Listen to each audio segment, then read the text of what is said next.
Now, 2 years ago, the judiciary launched an ambitious 4-year transformation framework. The plan was anchored on 4 pillars: people-focused delivery of justice, transformative leadership, adequate financial resources and infrastructure, and use of ICT. Now, noble as the document appeared on paper, the judiciary now seems to be in reverse gear, backtracking on some of the principles underpinning the transformation. KTN's senior reporter Sam Ogina now goes deep into this story. Here is part 1 of the Judicial Mockery.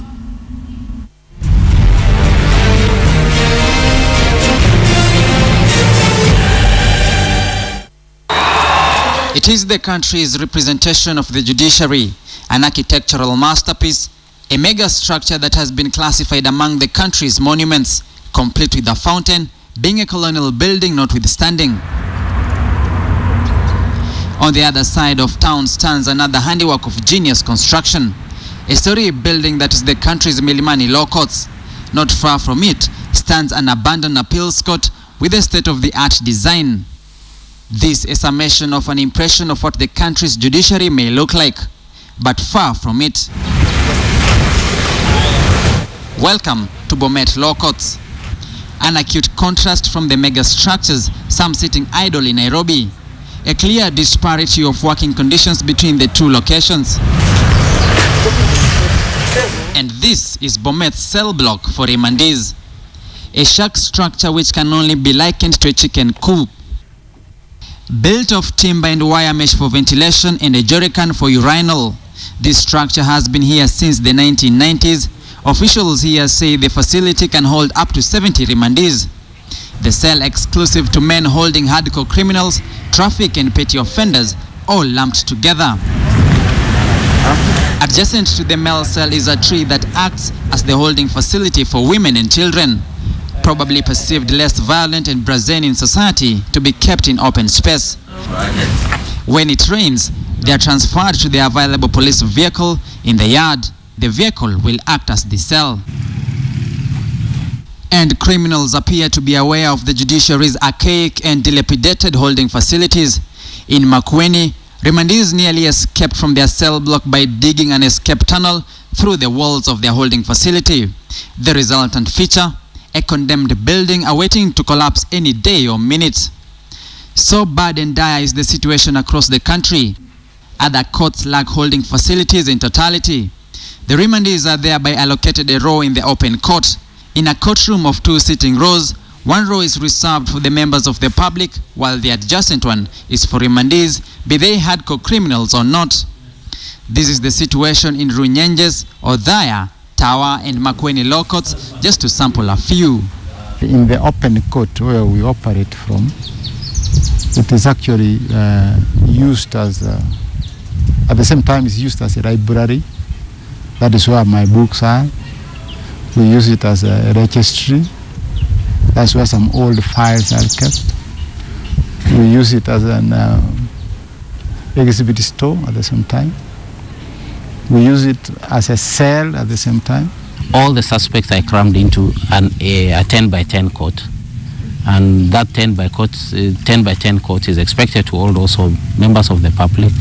It becomes congested, and it becomes very difficult for one to work in the courtroom when it's congested like that.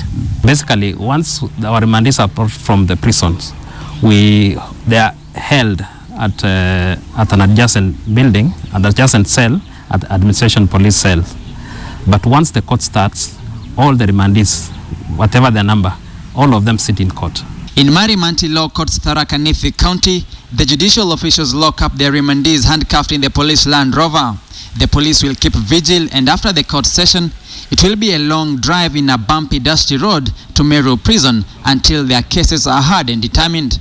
Breakdowns occur occasionally, and from the nature of the road, when it rains, we are not going to get the suspects in court as soon as we should.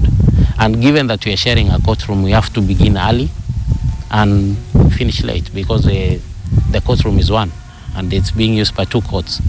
So if there's any little delay, the witnesses will suffer, the suspects will suffer, So it's a bit of a challenge. The judiciary limping in its execution of duties nearly 3 years after a new judicial administration was sworn in office, promising radical reformation. The judiciary's President Chief Justice Willy Mutunga, in his 120 days progress report, indicated, quote, "We found an institution so frail in its structures, so thin on resources, so low on its confidence, so deficient in integrity, so weak in its public support, that to have expected it to deliver justice was to be widely optimistic. We found a judiciary that was designed to fail," end of quote.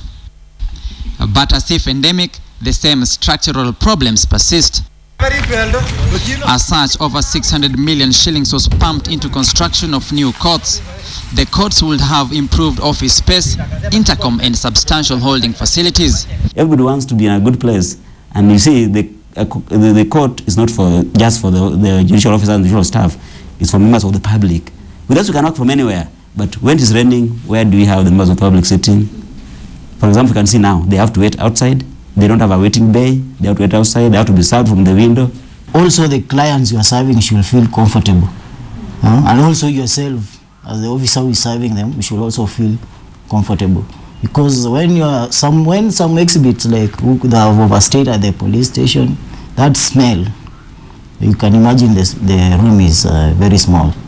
That is why we have that, and you feel uncomfortable. But now that remains as a pipe dream. The judicial wars between the Judicial Service Commission and the former CJR crippled the projects, many of which have stalled.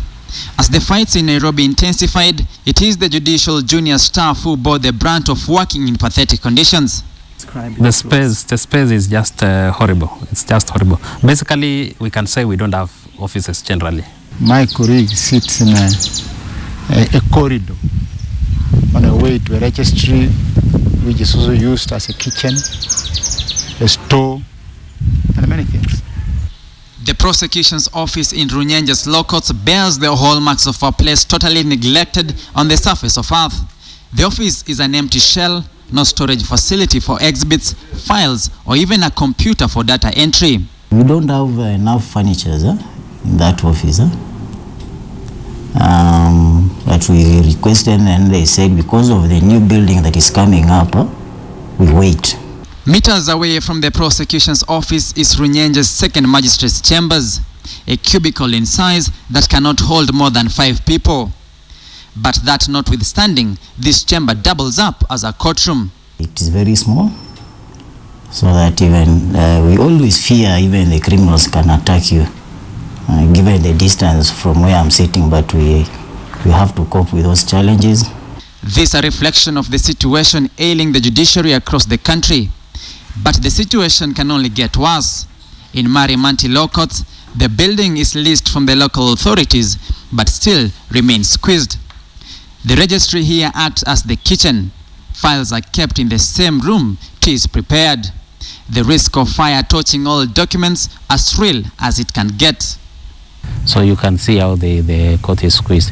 Well, the registry itself accommodates about 8 members of staff, and it's 8 by 8. So a member of staff is expected to occupy 2 feet by 2 feet. So some of the members of staff have to operate from elsewhere within the compound. This is replicated in Othaya. The strong room is equally the kitchen and the kitchen store. Most courts across the country are either housed in leased or granted space. The Bomet Law Court is operating from the Bomet County Commissioner's space. They were required to relocate in May, but were given a grace period of up to the end of July to move to their own premises. The space has been identified for the county's Huduma Center.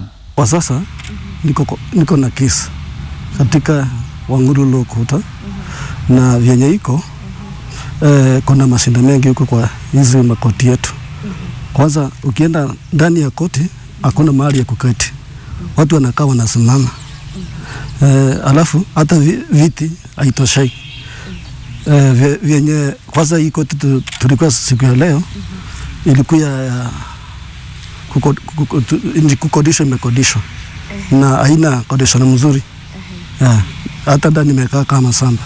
Nimekuja hapa kotini juu nimestakiwa na mtu Wakati nilifika hapa, niambio niende koti tu hapa Wangulu Court.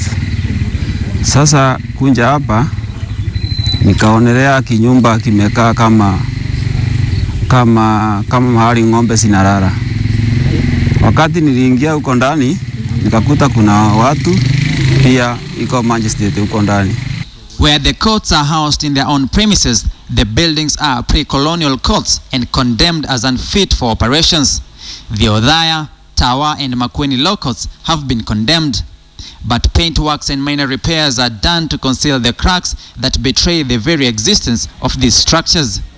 We have been trying to fix all these cracks, but every now and then you still find another crack coming up. Actually, you cannot rehabilitate it anymore. Lawyers practicing in these facilities who spoke on condition of anonymity expressed their exasperation at this sorry condition. The advocates claiming the working environment is a moral killer. Sam Ogina, KTN.